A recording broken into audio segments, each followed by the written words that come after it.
Well, so good morning, everyone. Uh, I hope that I am audible there, and even the PowerPoint presentation is visible there. Is everything okay there? Yes, sir. Yes, Okay. sir. So, um, as you remember that yesterday we were discussing about the crystals of ideal gases. So we will be carrying forward the discussion further today, and we shall be discussing how we can explain. So that's what we have already done, that what are the characteristics of the crystals of noble gas atoms. And here is the comparison of those cohesive energies. We have seen this, I think, yesterday, melting points as well. These have been discussed in detail yesterday. So what we want to discuss now is how we can understand this bonding between inert gas atoms to explain the characteristics of the crystals of noble gases. Sandeep, your mic is not mute. It will be nice if you mute it, unless you have to ask a question. Okay, thank you. So now what we want to assume is that, okay, consider, okay, I mean, fine. This also was discussed that, okay, we want to find out what causes the noble gas or inert gas atoms to condense together. And that's what we want to discuss here today. And this has a relation to this one, what we call dipole-dipole moment interaction. So we have discussed conceptual component of this yesterday in detail, so I won't be doing that today. So let's straightforward move to the model, which we will be applying to understand the attractive interaction between the atoms of inert gas. So let us assume that these are any two atomic dipoles. Now, how they became or how they gained the dipole moment, we have discussed. This may be because of the scattering process or thermal vibrations and such kind of factors. So suppose there is some net dipole moment on any two set of atoms. So we are taking a pair of atoms. So this plus and minus doesn't represent positive and negative atoms or ions. Rather, what this represents is the deformation in the atom, and plus is representing the center of charge for positive charges, and minus is representing center of charge for negative charges or electrons. It's like an atom is distorted from its spherical distribution of the charge around the nucleus. So this dipole is representing a single atom. This dipole is representing another atom. Okay?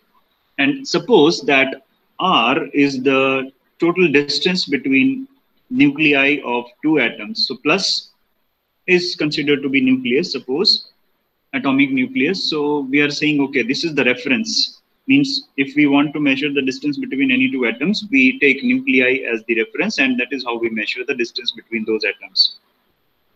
And that's why, okay, we are saying this is R. And suppose that the separation between positive and negative charges for this dipole is x1, and for this dipole is x2 in general. Both need not be distorted to the same extent. So that's what we want to discuss. Now, in case these dipoles are not interacting, then the Hamiltonian for unperturbed or non-interacting system can be written like this. This is like two independent harmonic oscillators. Why harmonic oscillators? Because these positive and negative charges, they have been distorted, means atom has been distorted from its equilibrium distribution of electrons. But then they will have a tendency to go back to the equilibrium state. And because of that, it can be treated like a mass spring system, and then we can study that simply as a simple harmonic oscillator. And if C is the sort of spring constant, you can say, I hope. So this is kinetic energy part, P square over 2m, where m is the mass of the electrons or negative charges, whatever is the net negative charge.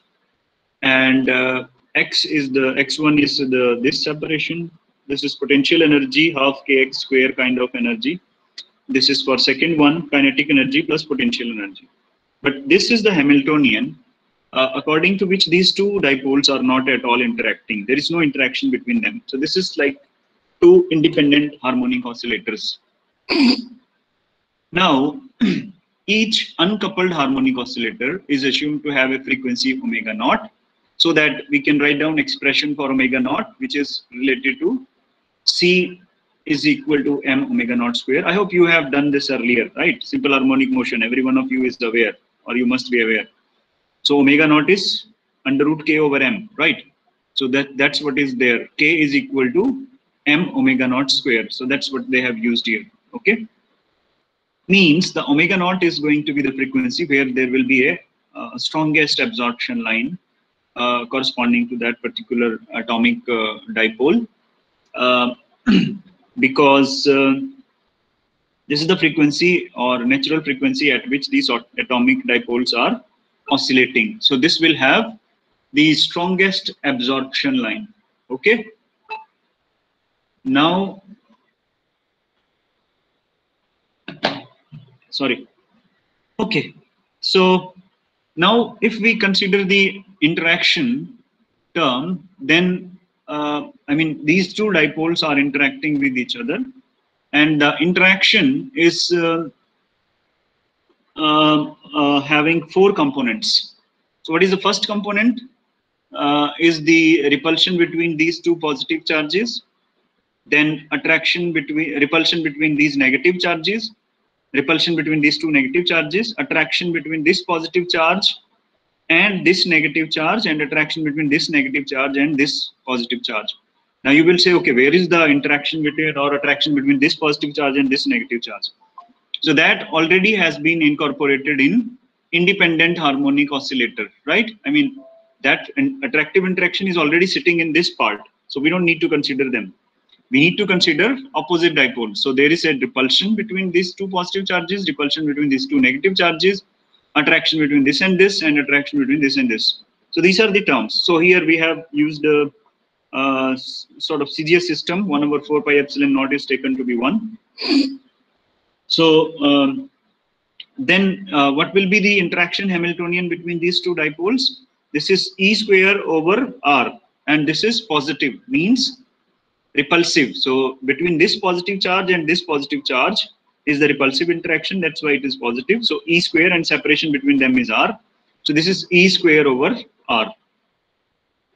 Okay, what is the other repulsive interaction? This is between this negative charge and this negative charge. So what is the distance between these two negative charges? So what is the total distance? We can say, okay, between this point and this point is R plus x1. And if you subtract x2 from this, we will get the separation between this negative charge and this negative charge. So that's what it is. I mean, R plus x1 minus x2. So this is another positive term giving the repulsive interaction. So now there are two terms which corresponds to the attractive interaction.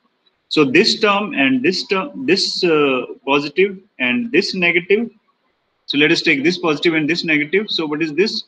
This is R plus x1. So this one is representing attractive interaction between this and this one. Minus sign, of course, refers to the attractive interaction. This one is another attractive interaction between this and this. And what is the separation? This is going to be R minus x2. So that's what it is. I hope this is clear. So this is representing the attractive interaction. Sorry, overall interaction between these two dipoles, atomic dipoles.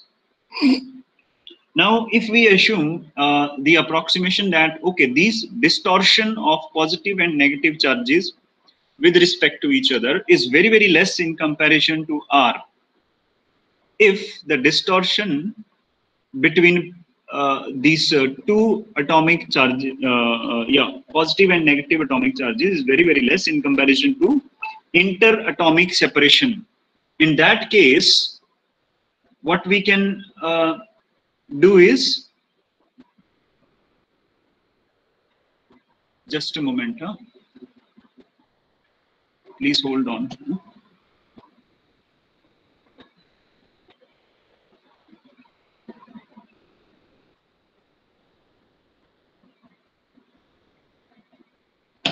Okay, sorry.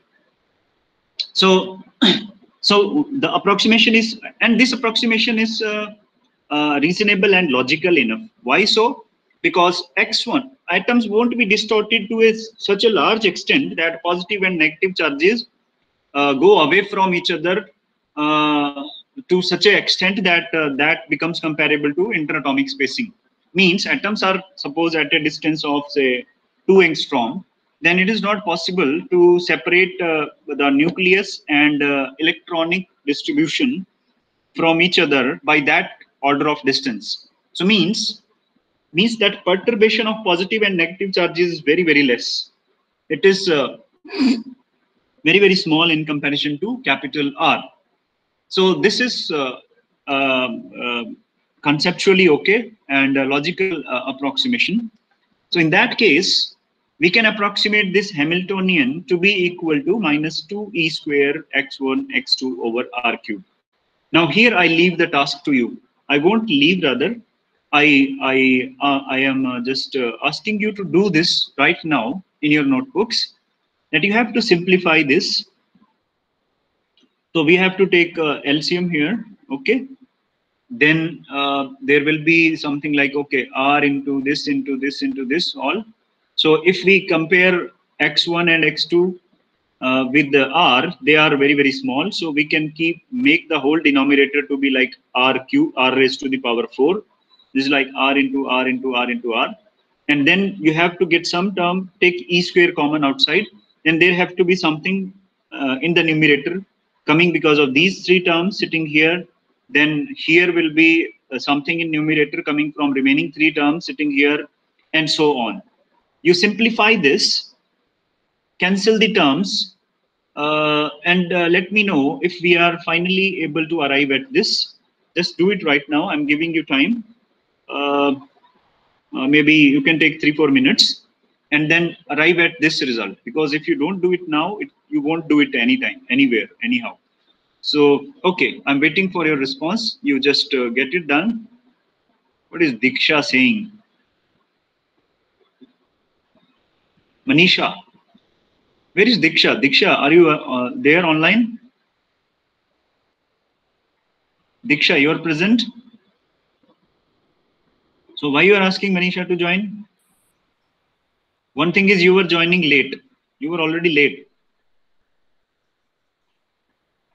And then you are asking Manisha. You are disturbing Manisha in the class. Anyway, you proceed with the derivation and make sure that in future you please be on time so that you don't miss things. So once you get it, you just let me know with your comments in the chat box.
Yes, anybody got this? Diksha left.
Well, Sandeep got it. Okay, Harish got it.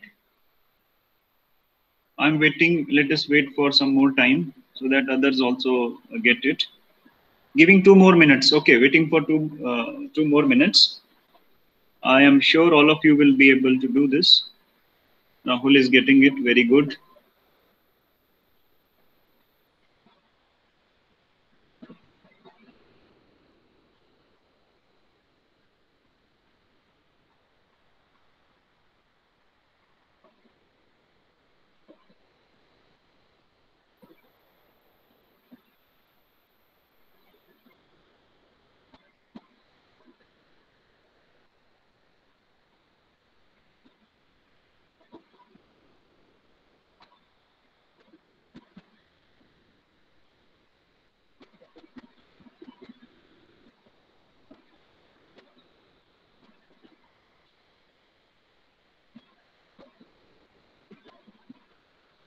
Okay, Shreya got this.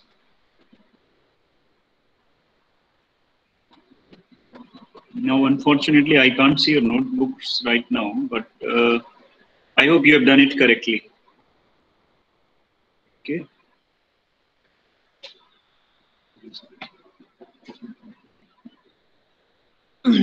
Fine. So most of you got it. Very good. So let us proceed further. So means the interaction Hamiltonian. So that is why this approximation sign is here, because many terms have been ignored. So the largest magnitude term will be x1, x2. Other terms may be like, okay, x1, x2, x3. Sorry, I mean the product of x1, x2,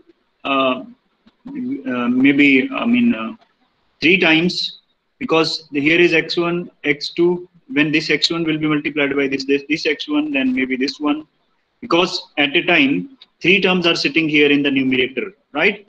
So what we shall be retaining is only the terms of highest order, and this is going to be the term of highest order. Other lower order terms, order means okay, don't confuse it. Highest magnitude term we would say. Okay, so other terms will be neglected. Well, so I hope you are. This problem is similar to coupled harmonic oscillator, and you have done it somewhere in your BSc. And there, in such case, what we do is we try to write down things in terms of 2 coordinates. One is XS, which refers to symmetric mode of oscillation, and second is XA, which refers to antisymmetric mode of oscillation. I hope you are able to recall that how coupled mass spring systems actually leads to 2 modes of oscillations. One is symmetric and other is antisymmetric. So this is how to write down those 2 modes. These are generalized coordinates, we can say, for the coupled symmetric mode, and this is for antisymmetric mode. And they follow from these displacements according to this relation. So if you have some confusion, I recommend you to go to your BSc book and there proceed with the coupled harmonic oscillator. I'm sure you all will be able to recall this.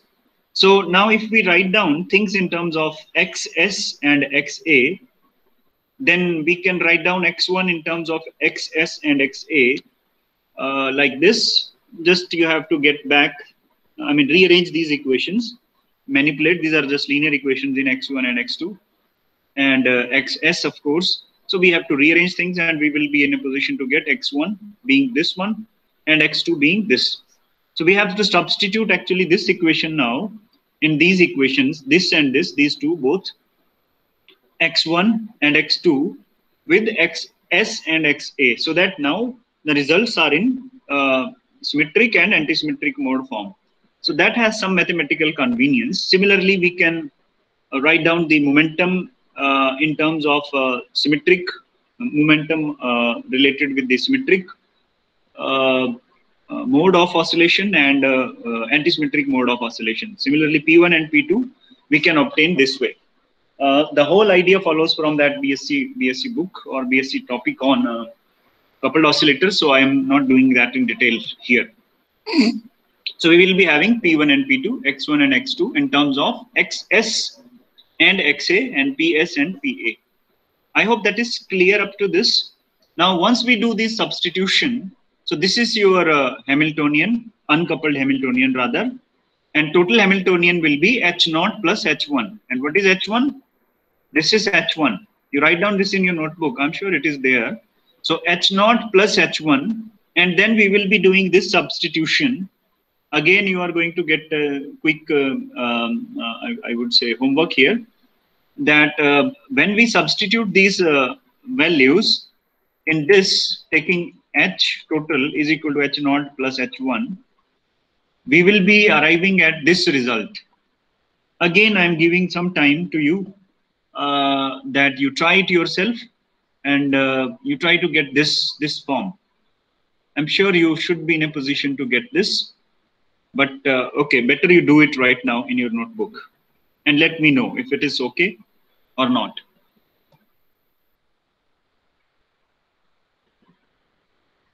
Meanwhile, you also sign your attendance in the chat box.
All this classwork you will upload on Google Classroom. I'll create an assignment. So you should upload all this classwork so that you have done this in your notebook. In case anybody is not able to get these values, you just let me know. Okay.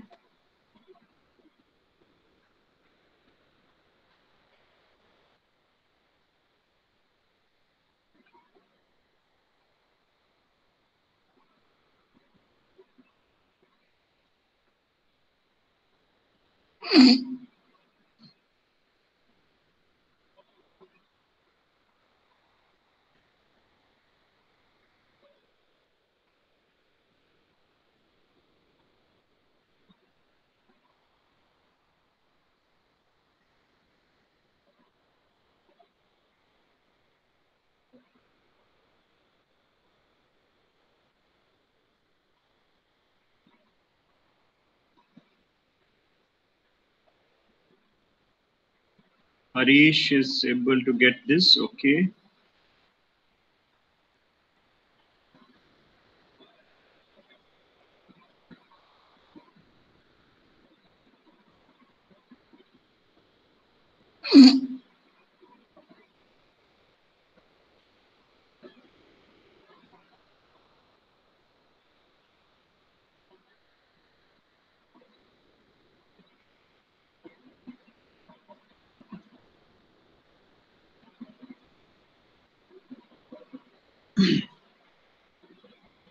Sandeep got this. Okay.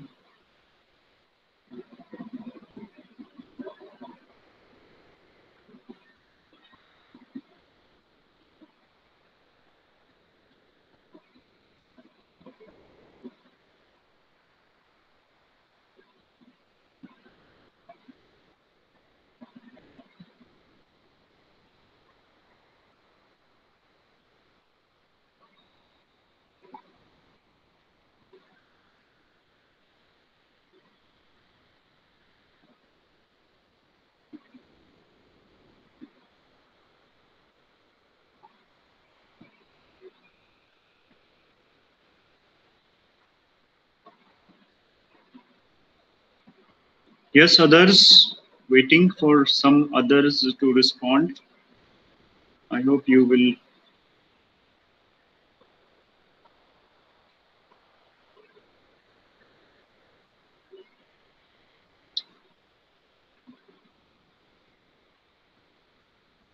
Vivek got this. Very good.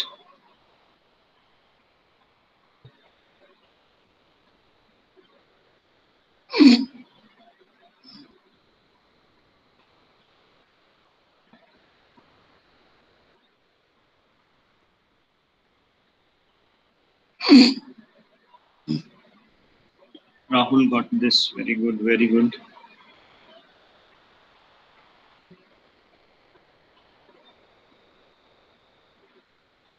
Girls group doesn't respond. Is anyone from girls group getting it or not? Yes, waiting for response from girls.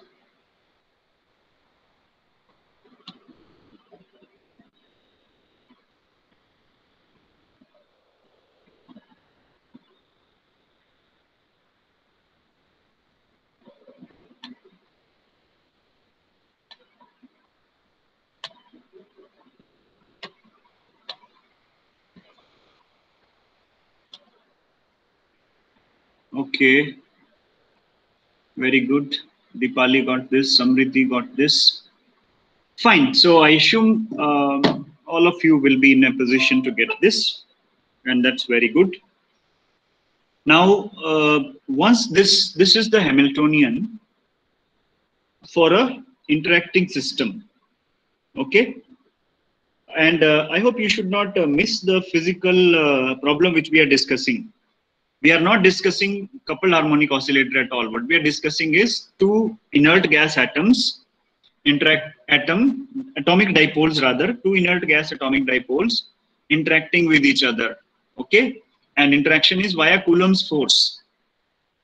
And because why Coulomb's force? Because we have written there Coulomb interaction. I hope you remember the previous slide. So now these are coupled harmonic.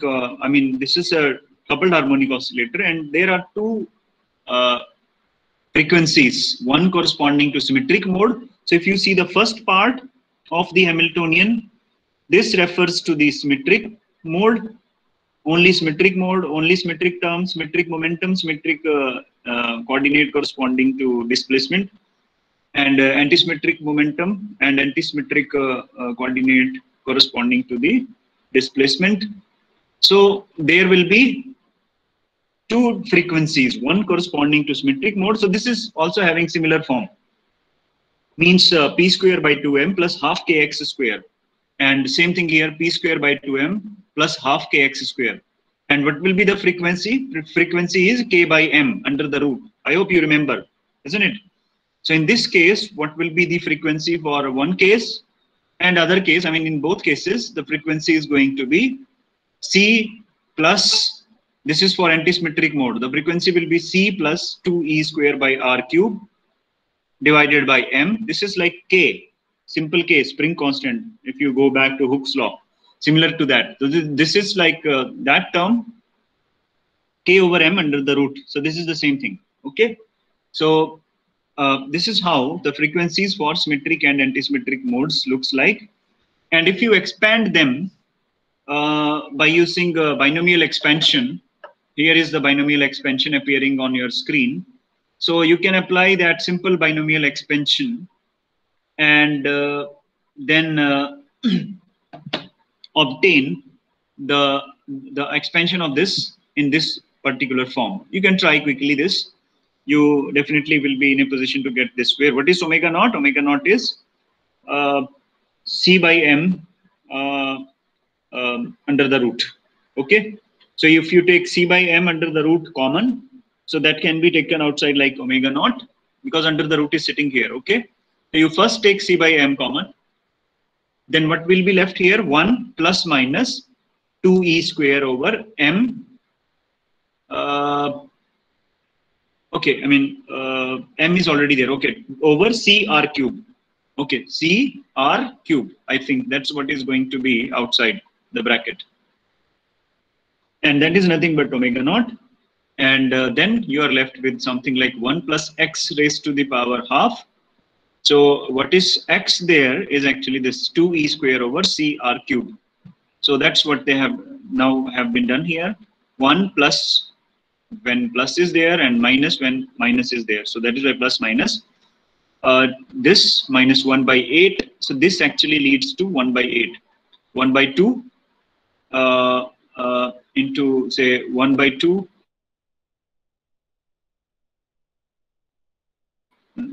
2. So this is 1 by 2 into 1 by 2 minus. So this is minus 1 by 4 into 1 by 2 this one. So minus 1 by 8. And x square means this thing square and so on. There will be higher order terms as well. So there are two frequencies components. Okay. So the 0 point energy of such system, I mean, we have a coupled harmonic system of coupled harmonic oscillators. So the 0 point oscillations of such system will be having energy of the order of half h cross omega symmetric plus omega antisymmetric. So half h cross omega, I hope you remember that. Okay. For simple harmonic oscillator case, the 0 point energy is half h cross omega. For coupled harmonic oscillator, that same energy turns out to be equal to this. So I'm using it directly, not going into detailed derivation, but I'm sure you can find it out somewhere. Maybe you can refer to some quantum mechanics book. So this is the 0 point oscillation energy of such a coupled system. Now using omega to be given by this, where plus is used for antisymmetric case and minus is for symmetric case. You can see this is plus for antisymmetric case, minus for antisymmetric case. Therefore, okay, I mean, that is already discussed. The 0 point energy of the system, which we already discussed. Now, because of interaction, the sum is lowered from uncoupled value by 2 into half h cross omega naught. So what will happen? I mean, there will be some average energy, I mean, which refers to the individual oscillators. And because of coupling, the overall energy will be lowered by this value, 2 into half into h cross omega naught. And that is where we can find out the order of change in energy because of interaction, means that Coulomb interaction between the nearby dipoles, that will be given by the order of, I mean, this order. I mean, okay, okay, this is your total energy, right? U, then order of change in energy because of interaction. This is for this is the energy for your coupled system. I think I need to check this. Okay. I'll cross check this part. This is the energy for non-interacting, I think. Omega S plus omega S. Anybody wants to say something?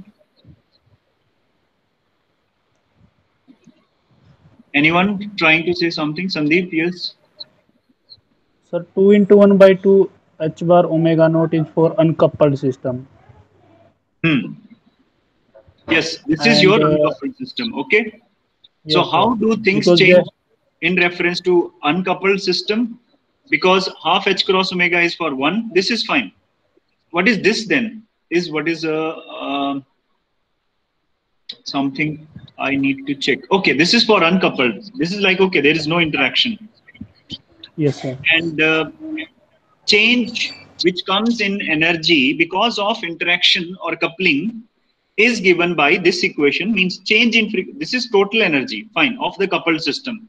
But the change in energy with respect to the uncoupled system will be half h cross omega, change in frequency for symmetric mode and change in frequency for antisymmetric mode in reference to omega naught. That's what we, okay, that is what is this giving. So this delta omega S is change in frequency with respect to omega naught. So this first term gives you omega naught. What is the change in frequency for symmetric mode? So this is actually half into 2e square over c r cube. And then there is another term which is coming because of antisymmetric mode. So this is minus half 2e square over c r cube. So one is towards the higher side, other is towards lower side. So total difference will be double of this value, isn't it? Total difference is double of this value. So this is why there is a change in energy accordingly, which is minus h cross omega naught 1 by 8 into 2e square over c r cube whole square. Are you able to get this? You do it in your notebook. If you are able to get this, let me know. We have to take the difference actually.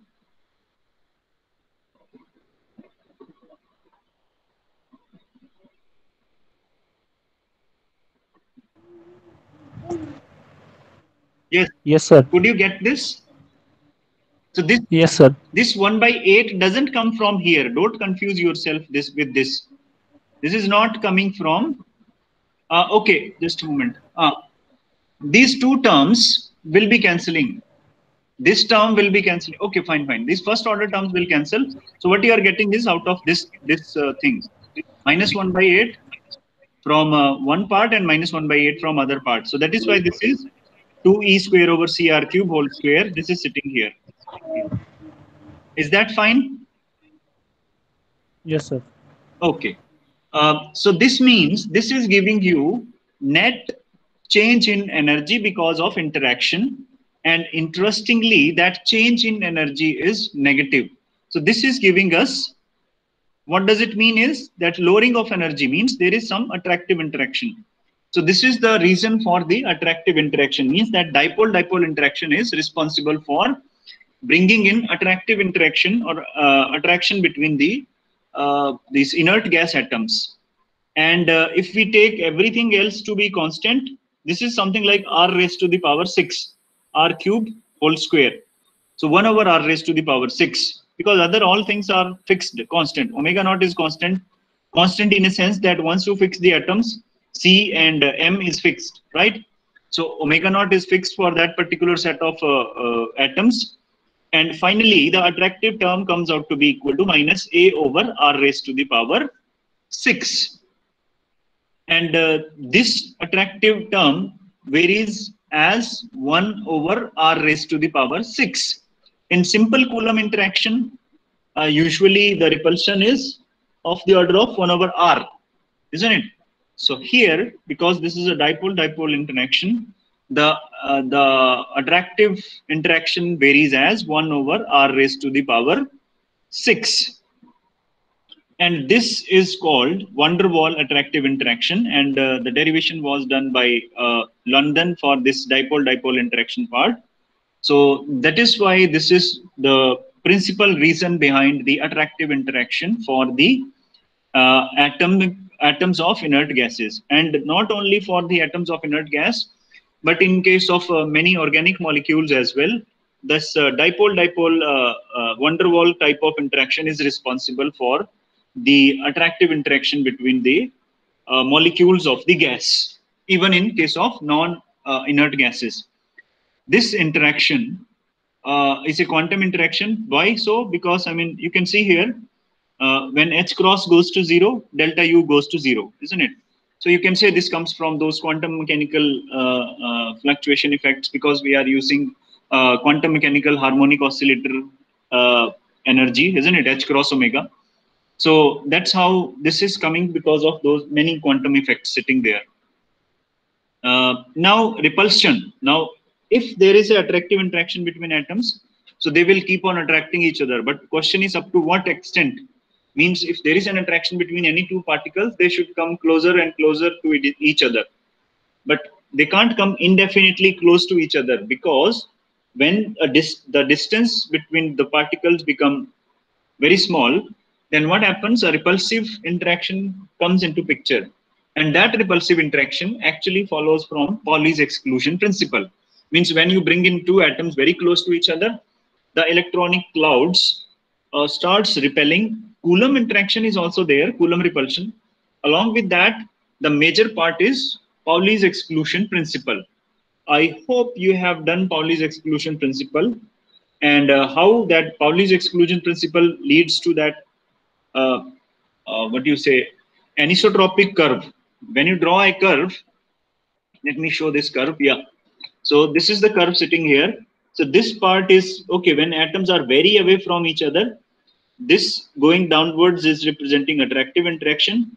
When the atoms are brought close to each other, this repulsion shoots up very suddenly, all of very fast.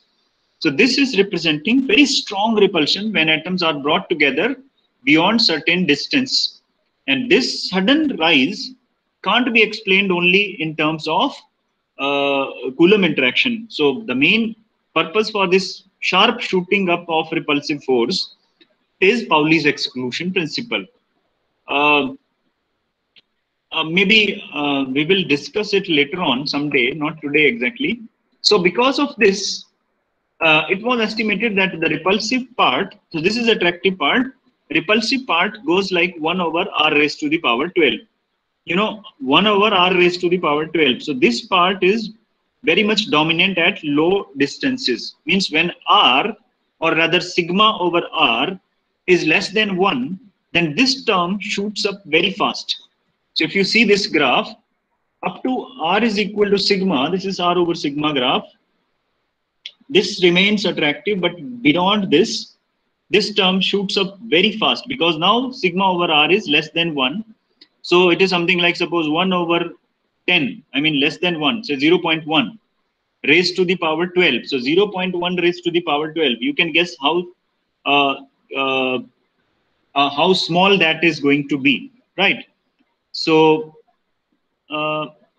is it so? I mean 1 over r sigma over r. This is r over sigma. Okay, fine. This is r over sigma. So 1 over something like 10, that is 0.1. So what will be sigma over r? That will be 1 by 0.1, which is 10. So 10 raised to the power 12. So positive term will be going like very rapidly.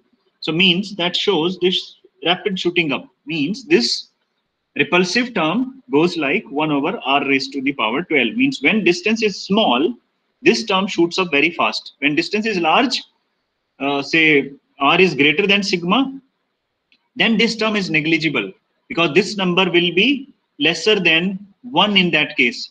But when r is greater than, r is lesser than sigma. Okay, when r is less than sigma, this number will be very, very large, and when r is greater than sigma, this number is going to be very, very less. I hope my words didn't confuse you. I repeated, when r is larger than sigma, this number will be very small, because this division as a whole will be less than 1, right? So something less than 1 raised to the power 12 will be very, very small. But when R is less than sigma, this number is going to be greater than 1. If this number is greater than 1, even if suppose it is 1.1, so 1.1 raised to the power 12, you can imagine that number is going to be very large. This reflects very strong repulsion between the atoms when they are pushed close to each other below separation between them being sigma. So sigma is sort of a reference. So where epsilon and sigma are the new parameters, with the we can now get how we got the sigma. This potential is actually called Lennard zone potential. So this A, you can compare what is A and then try to get, okay, A comes from here. What will be this? So you can find out what will be A. You can guess what is going to be the A. Then you can find out B as well. What will be B from here? B, I mean, have we written B here? No, the B, that B wala term is absent. You can look in Kittel's book. There must be a form which is there for a repulsive interaction in terms of B. I have not written it as such here, and it's there in not even in the book, but okay. I mean, there is some constant, you can keep it like that. So this potential is known as Lennard zones potential, where this term is referring to the attractive interaction, and where it comes from that dipole-dipole interaction. This term corresponds to the repulsive interaction. Where it comes from that Pauli's exclusion principle. This is not, I mean, its derivation is not given and it's not required. We need to just understand the repulsive part and attractive part, that's all. So that is how this Lennard zone potential looks like. So to understand the interaction between gas molecules or inert gas atoms, Lennard zone potential plays a very key role. This is how the plot between Lennard zone potential and R over sigma. Now this is showing R over sigma, means if this axis is increasing, that is representing the atoms being pulled apart from each other. So you will see that there will be certain distance over which this interaction is minimum. Now, okay, since we are running out of time, I leave this as a homework to you. Now you have to find out what will be the value of R over sigma at which this curve has a minima. Of course, it is not at 1, isn't it? And it is also not at 1.2. It is somewhere in between 1.0 and 1.2. So you have to work out yourself, use this potential and find out what value of R, rather R naught we should say, at what value of R naught this curve has a minima. You got the question? So you have to try it. I leave it to you as a homework, and by tomorrow you have to come with this thing done. Okay? Well, so that's all for today. If there is any question, I will be happy to answer, or maybe tomorrow I can incorporate in my presentation answer to your question. If there is any question, type it so that I can note it and then keep in mind when I will be starting discussion for tomorrow's class. Yes, please. Any question? No, sir. Okay. Well, if there is no question from anyone, well, thank you very much. So get it done by tomorrow. Then in next class, I think we don't have a class tomorrow, right? So we have a class tomorrow. No, we do have a class tomorrow. Sorry, I was confused. Okay, fine. So we'll discuss it tomorrow. Thank you.